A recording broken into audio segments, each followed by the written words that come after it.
Vinylcommunity, this is Shawn with another video. And for this video, you might be thinking to yourself after seeing the title, why, Shawn, would you be making a vinyl video about Duran Duran and Dylan in the same video? Since they're two totally different deals, two totally different genres. And I guess I could answer that in two ways. Number one being, I know that there's people who watch this channel, whether you show videos or not, or if you just watch them, that have Duran Duran and also Dylan in their same collection. And number two, when I first started my channel a while ago, I think my third video, I went in the path of showing all my records A through Z, starting with the numbers. I think my first artist that I showed was 10,000 Maniacs, and stating that once I get to the Z's, finish with the Z's, that I would go ahead and show the soundtrack. So I'm still committed to doing that. The good news is I'm already at DY, not already at, but I'm at DY and DU. I'm proud of myself for that, pat myself on the back. The bad news is the pace has been very, very slow. But hopefully I'll pick up the pace here in the coming future videos. So I'll just go ahead and get started with this video. Accidentally, I'll hear about it later, but all my notes I accidentally put on the Rolo. So I'll hear about it later because these things are expensive for my daughter's business. So I'll probably be buying them new labels as a result. But anyway, I'll just get started. Duran Duran, I have 3 albums from Duran Duran. 1978, the band was formed. Oh, first, let me do a recap. So 3 Duran Duran albums. I have the first 3. So it's going to be the self-titled, Rio, and then it's going to be 7 in the Ragged Tire. Those are the albums I grew up with. I'm going to be, hopefully I'll put it on the screen, showing the other albums maybe depicted in the video. I want to get the latest 80s albums, or the 80s albums, to complete my 80s Duran Duran. And then I want to get, I think it's called Decade. I don't know if it's on vinyl, I haven't checked yet. But that would be nice to have because it has a View to a Kill, a great song from them off that album. So I want to work on getting that. Jeff Witcher has a great Duran Duran series. I think it's 3 or 4 in duration. I don't know how the copyright police don't show up at his door demanding money because he's not monetized, I guess. They don't mess with him. I guess I'd say by now, though, he may be on the road to getting monetized. Is that the word? So then he can't do those videos, maybe, is what I'm assuming. But anyway, he's got a great series of 3 or 4 videos. A little battery. 3 or 4 videos long, and encourage you to check out that series. He also does a great REM. 4 videos of REM. It's just outstanding with the footage that he comes up with, and the songs. Does a really good job on both of those. But anyway, so for Duran Duran, 16 studio albums, 46 singles, over 1 million albums sold. Formed in 1978 in Birmingham, England, not Alabama, Birmingham, England, and formed by original singer Stephen Duffy, Nick Rhodes, and John Taylor. There's the album here, and I recently picked this up. I mean, a little bit because I was doing this video and I came to the D section, which is dangerous because if I keep buying records to make my videos look better, it's not good for my pocketbook. But this one was higher up on my want list anyway, so I just made sure I bought this before the video. So this is a nice reissue. This is the original UK version artwork, and this one has the song To the Shore, which is a hidden gem because I didn't know about this song whatsoever, because growing up I had the version, the American version, that had the different cover that had Is There Something I Should Know, I think that's the name of it, which did well in the States, probably the UK as well, as a great single. But To the Shore, man, I wish they could have just left that on there, and they could have took the instrumental out, Tel Aviv. So 1981, this was made, their first studio album. Stephen Duffy was the original lead singer, left the band, not sure why. Yeah, Stephen Duffy was in a band that I discovered that's on my want list heavily, 7 albums on the want list, called uh, Lilac Time. He was also in Tintin, and he had several solo albums, so I'm going to delve into his solo stuff, but I already know his Lilac Time stuff is very, very good, that I want to start collecting. Lilac Time. Duran Duran, on this particular album, they had a bidding war before they got signed prior to this record. I think it was it Epic? Not sure.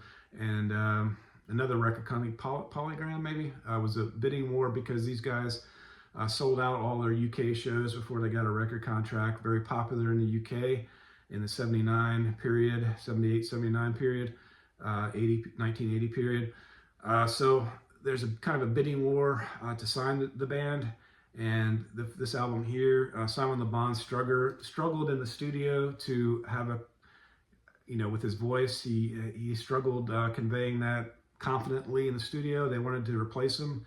People on the record label did, that is, but the band fought against that, to their credit. And also there's I should have wrote his name down, but one person in particular, I think at Epic Records, that signed the band, was very instrumental in saying, hey, leave these guys alone. They're sticking with Simon Le Bon.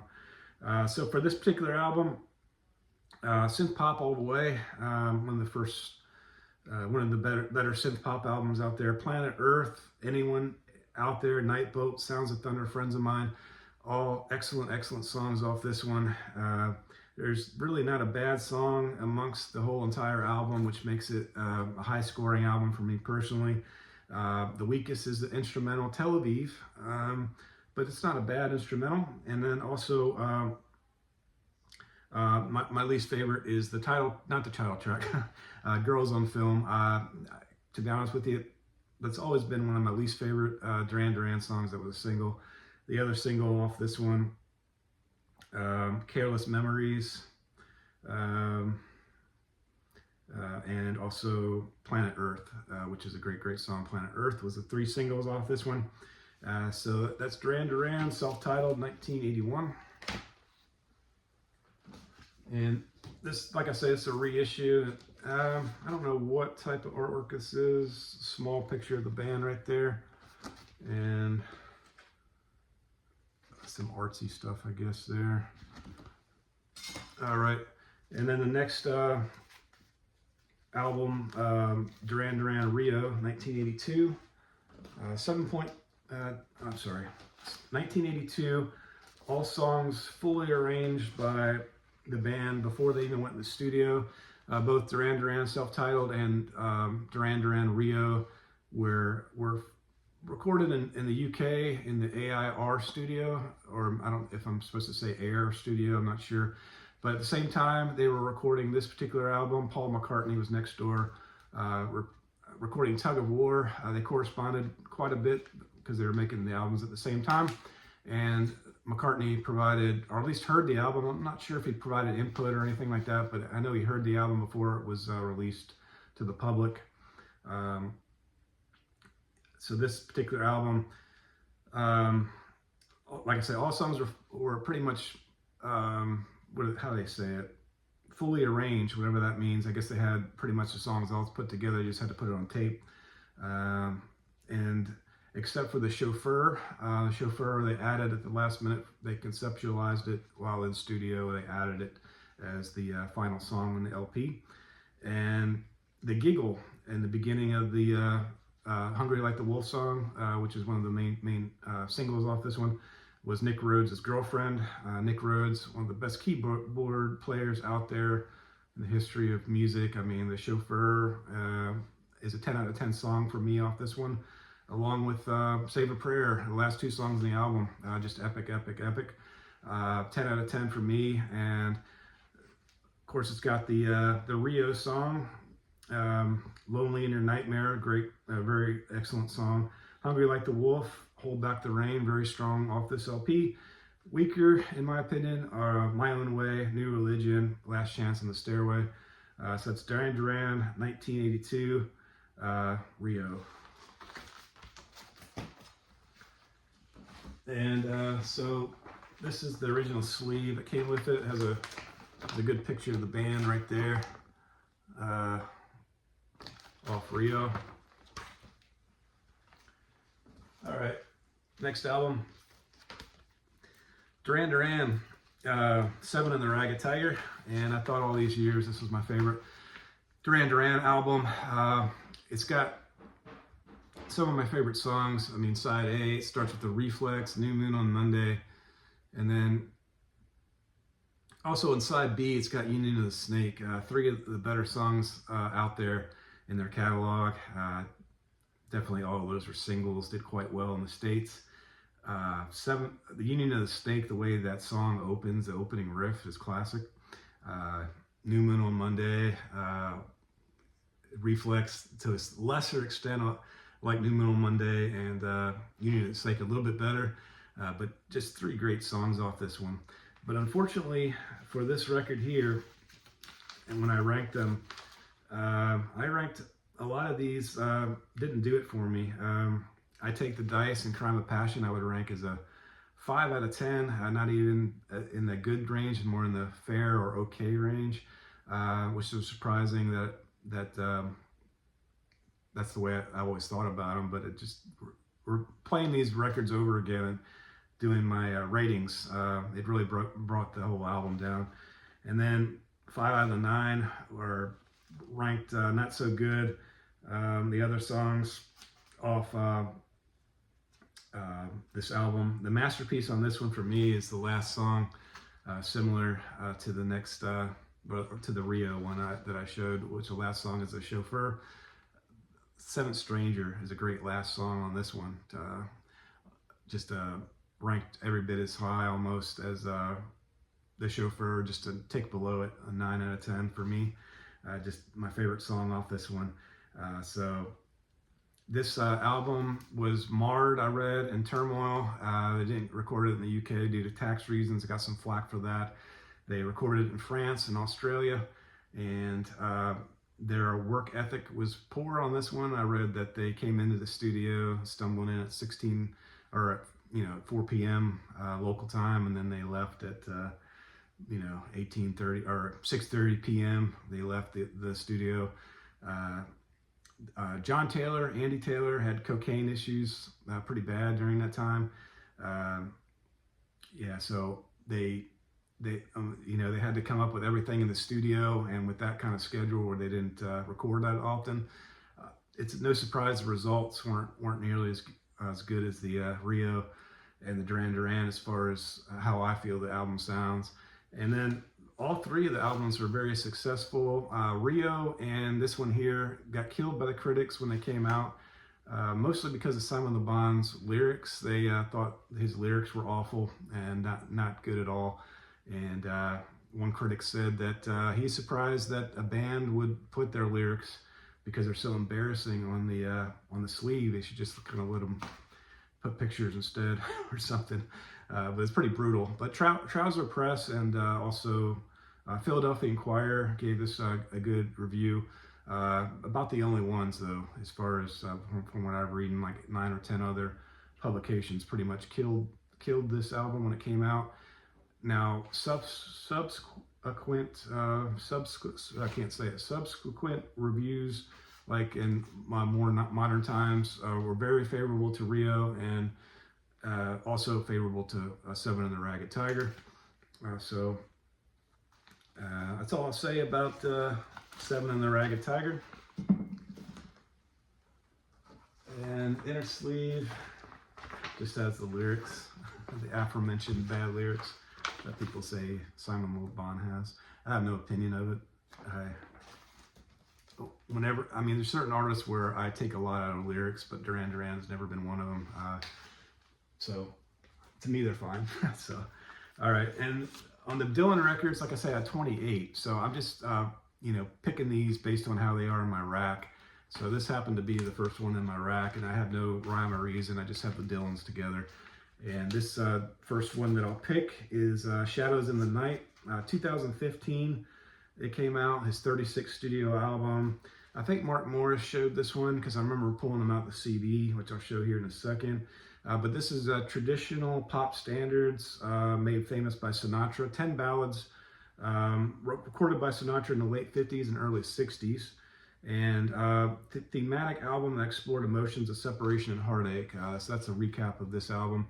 Now, Dylan doing standards, pop standards, I feel is not his strong suit. As far as his overall rankings, when I do rank all the Dylan albums I have, it'll probably be maybe the lower tier anyway, for when I listen to all of these. Having said that, first of all, if you don't like Bob Dylan's voice, you probably don't own Bob Dylan on vinyl, but I think his voice is fine. But his voice doing standards from Sinatra, a little bit of a leap. Having said that, when I listened to this album in its entirety and really sat down to listen to it, it's not near as bad as I thought. As a matter of fact, every single song on this one is in the good range. I enjoyed it. It's just none of them, except for two, rose above it. And so that the two that I like the best on this one are the first two songs off side 2, Some Enchanted Evening and Full Moon and Empty Arms. Full Moon and Empty Arms was a single off this. I have no idea how it did. I should have looked that up more. But two very good songs, I feel, off this album. And recorded, this one was like the Duran Duran record, not a good work schedule, work ethic, but this one was regimented, recorded from 3 p.m. to 6 p.m. and then 2-hour break, and then they returned to studio 8 p.m. to around 10:30 or 11. So they had their stuff together. Bob, very organized. Of course, from what I've read, Jack Frost, the producer, which is Bob Dylan, his pseudonym, Jack Frost. And the other single off this one is Stay With Me, off side 1, song number 3. And like I say, this did come with a CD, which is nice.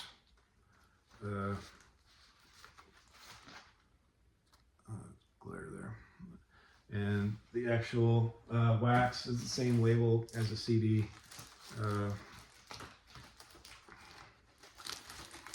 There's the wax, and the label is pretty cool.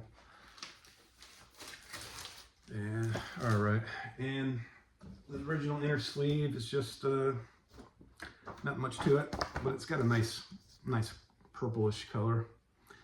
I think there was a video thread show blue albums only, and I thought that was a pretty cool idea. I was thinking about jumping on that thread, but never did. And maybe I'll still do it. But nice purple. Is it purple or blue? I'm not sure. But yeah, that's the inner sleeve. And so the next album I'll show is Bob Dylan, Love and Theft. And this one is a classic. Excellent rated album on my part. It's a double LP. Roots, rock, Americana, blues, jazz, country. And it really hits all the numbers on this particular album. Just a really great album from start to finish. Not all songs are high up, but there's plenty of great songs off this particular album. And there's the back. It's a double LP. This one is We Are Vinyl. And I think this one was like a little bit pricier than my other Dylan pickups. I think I paid like $35 for it. But I really wanted to get this album, and I'm really glad I did. So for this particular album, Love and Theft, 31st studio album, came out in 2001. And yeah, so Mississippi. Dylan wrote Mississippi, gave it to Sheryl Crow, and then he decided to, after Sheryl Crow played her version of my cat just exploded something. Okay, sorry about that. My cats, they opened the cabinet and they threw all their treats on the floor. So we have a hair gummy that prevents that from happening. But when you don't put the hair gummy back in place, that's what happens. So getting back to this Bob Dylan Love and Theft album. So this one is, did I say it's the 2001 31st studio album? I probably did.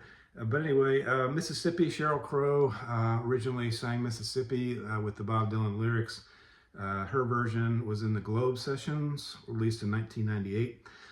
up-tempo compared to Dylan's version, which was released in this particular album after Sheryl Crow released her version. This won the Grammy for Contemporary Folk Album, the 44th Awards of the Grammys. I got nominated for Album of the Year as a whole, not just folk. Honest With Me was nominated for Best Male Rock Performance off this one in the Grammys. So just international acclaim off this one as far as reviewed. And I think there's several best of lists that rank all of Dylan's records, and this is top 10. I saw on many lists one that's well received, well liked, and one of his best albums, especially in later years. And Summer Days, Lonesome Day Blues, High Water, Honest With Me, Sugar Baby, also excellent songs. Weaker tracks are By and By, to me anyway, Floater, Moonlight, and Cry Away, and Cry a While. You know, some of them, the slower songs, like he's all over the board with this, with all types of genres, mostly blues and rock and blues, which are the ones that I like a lot, and a lot of country, which I like. I guess some of the ones that I didn't rank as high, I kind of delved into the album I just showed, kind of more slower ballad type ones that maybe just because I listened to them back to back, maybe if I'd rate them higher if I just listened to it on its own, which probably should have done, would have elevated it even more for me personally. And yeah, so that's Bob Dylan, Love and Theft. And I like the label off this one. I mean, it's a Columbia label, like all his records, I guess, but this is a cool Columbia label. That's the label there.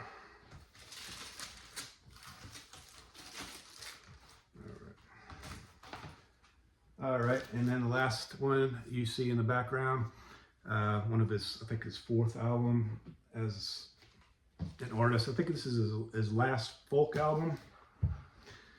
And there's no surprise that this one is ranked the best out of all the albums that I showed on today's video, including the Duran Duran. But this is another side of Bob Dylan, and classic album. This is from 1984, his fourth studio album, and 100% folk album. I think it might be his last folk album before he went electric. I think that's true. Less socially conscious, and he got killed for it by some critics. There's a well-known editor off Sing Out, which was popular back in the day for folk music, Erwin Silber, complained that Dylan had somehow lost touch with people and was caught up in the paraphernalia of fame. The same people, when he went electric, as in the movie that came out last year, which is excellent, killed him for that too. So you can't win with critics. Dylan always has done what he wants to do, and no exception with this album. This one, unfair, because these songs that are on here are, I think, are every bit as good as all his previous work, but I didn't get recognized at the time. Just after time and age has favorable to this album, just like the Duran Duran records, I suppose. February 1964, Dylan embarked on a 20-day trip across the United States. Started in New York, made several detours, ended up in California, of course, and that was his inspiration on a lot of the writing he did in the car to and from California, from the East Coast to West Coast. And yeah, it's Chinese freedom, chimes of freedom. I wrote down Chinese freedom, Chinese of freedom. Yeah, chimes of freedom, I shall be free. Number 10, Tiramoda, Motorcycle Nightmare, I don't believe you. All of these in my book, 9 out of 10 for me. Black Crow Blues, also outstanding off this one. As far as weak songs off this, there's none. Just solid record all the way through. 1964, and my cat Felix is joining us here at the end. I'll say hello, Felix.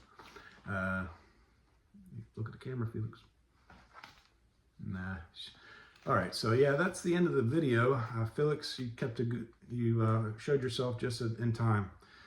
So if you want to give a thumbs up, I'd appreciate it. Any comments will be responded to. If you'd like to subscribe, if you're new to my channel, or if you've viewed my channel and not subscribed yet, any subscription would be appreciated. Otherwise, see you till next time. Thank you.